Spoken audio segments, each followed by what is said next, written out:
Welcome back to Morning Joe. It's 38 past the hour, and despite his age, former Vice President Joe Biden is continuing to win the age and ideology debate with Democratic voters. According to a Morning Consult Politico poll out today, nearly 3 in 4 Democrats said Biden's decades of political experience makes him an effective leader, and almost half of registered voters also agree.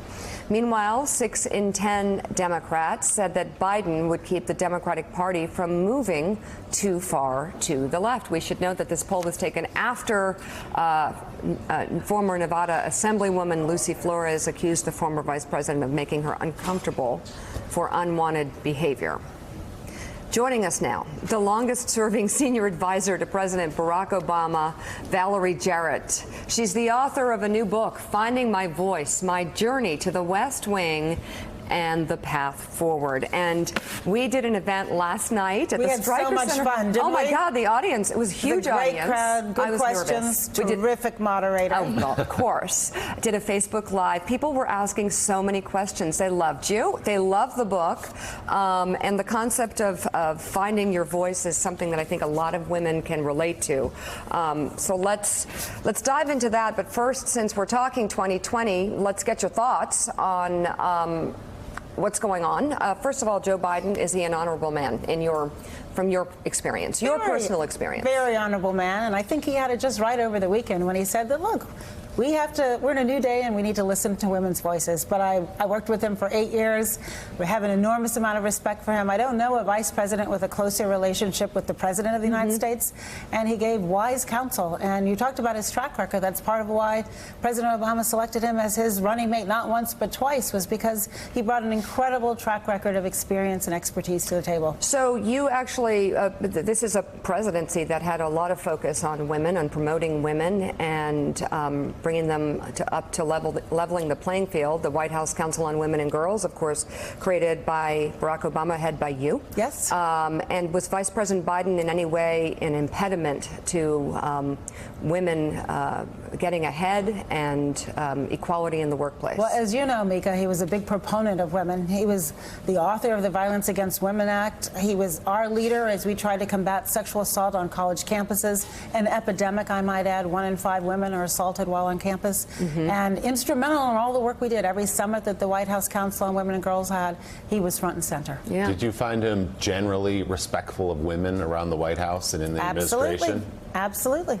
Do any of the allegations that we've heard in the last couple of days give you any pause, or what would you say to him about the way he sort of carries himself and conducts himself? Look, I think he had it right, which is that we should all listen. And the fact that I had a great experience with him doesn't mean that other people weren't a little uncomfortable. And he said we should listen to those voices. And I think for too long, women haven't felt empowered to speak up. It's part of why I wrote this book. And so I think we are in a new day, and we have to be mindful, and we have to listen. Let me ask you a question just on a thing of greater substance in some ways. Not that these are not serious issues, but something that's been raised around him was what his chairmanship of the Judiciary Committee when Anita Hill went through in the Clarence Thomas hearings. It's been, Doug Brinkley was out here just earlier today saying, you know, it would be incumbent on Joe Biden at this point to go and meet with Anita Hill and maybe apologize to her and have that conversation. There are people in the progressive community and the African American community who made that suggestion previously. What do you think about that notion? Do you think that Vice President Biden does have some work to do on the historical front, where his record has been challenged by some as not being wholly in line with progressive feminist ideals? I think it's a great idea for him to meet with her. I've met her several times. She's very impressive. And I don't see any harm in engaging and talking through issues. And I think that's what we heard him say last weekend, is that we do need to listen, we should engage, and why not? Okay, let's talk. There's so many other candidates, and Biden hasn't even announced. We have an embarrassment of riches. I know. That's what I said to you last night. I know. We're so lucky to have such a great field. And we were going through the field. We didn't even get to everybody. I was doing rapid fire with her, and I thought the reaction in the audience to Buttigieg, I was surprised. It was overwhelming. There was applause in the audience. He's terrific. He's a great leader. I had the privilege of working with him in his position as mayor, so he's a great candidate. And other candidates that... We've got a lot of them up up there. My goodness, God. 5 women running for Kamala. president. That's unprecedented. And that, let's just go in there in terms of 2020 and your book. There are women who are finding their voice across the board. And I think it is one thing, tell me if you disagree, that has been inspired by the Trump presidency. I think women are fed up and they're stepping up. We saw it in the midterms. We see it here. I've never seen so many women running for president. Have you? No. Well, listen, it began the hasn't day happened. after the inauguration when we had the Women's March in Washington. And I have been heartened to see so many women getting in the arena, both at the state, local, and federal level. You're right. Look at the record number of women who are elected to Congress. Mayor of Chicago is now a woman, African-American woman. So I think that bodes well for our country. Any favorite yet? Too soon. Too soon, yeah. I think we have to see how folks do and how they take their message and how well it resonates. So how do you think, especially the candidates who are women, what's how do they take on Trump? I think the way everyone takes on Trump, and I don't think it's gender specific, is to make your case to the American people for why you have earned their trust and should lead our country. I think it should be an optimistic vision. It should be one that unifies our country.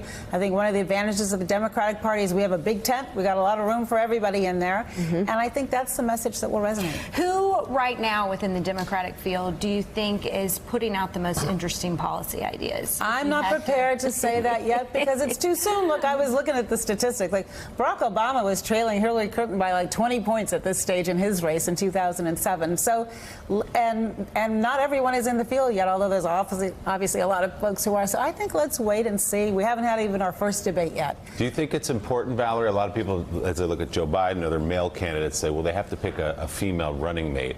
To which females say, wait a minute, we want to be at the top of the ticket.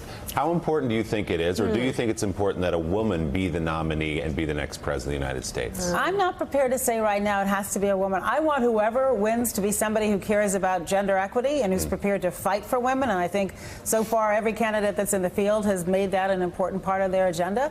But I would love to see a woman involved. Me too. And if she's not president, I want to see the cabinet full of women. And I think that's important that you hear more voices and you make better decisions when you're surrounded by people who don't just have your same experience. I think it's condescending to ask the question, will you put a woman on your ticket? Will you make that commitment? No, we don't need that. We're good. We can win on our own. Exactly. Thanks.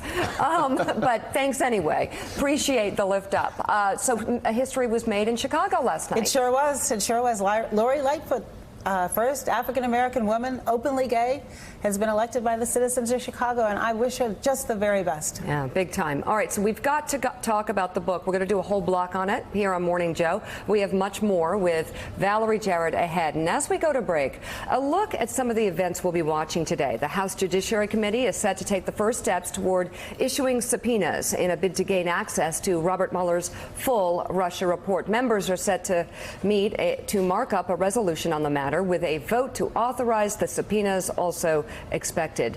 13 parents accused in a college admissions scheme are scheduled to appear in federal court in Boston.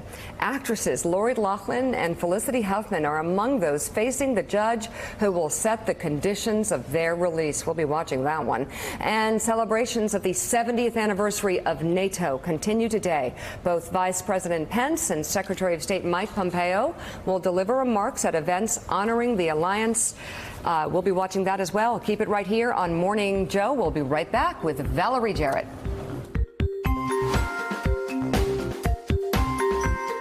Thanks for checking out MSNBC on YouTube, and make sure you subscribe to stay up to date on the day's biggest stories. And you can click on any of the videos around us to watch more from Morning Joe and MSNBC. Thanks so much for watching.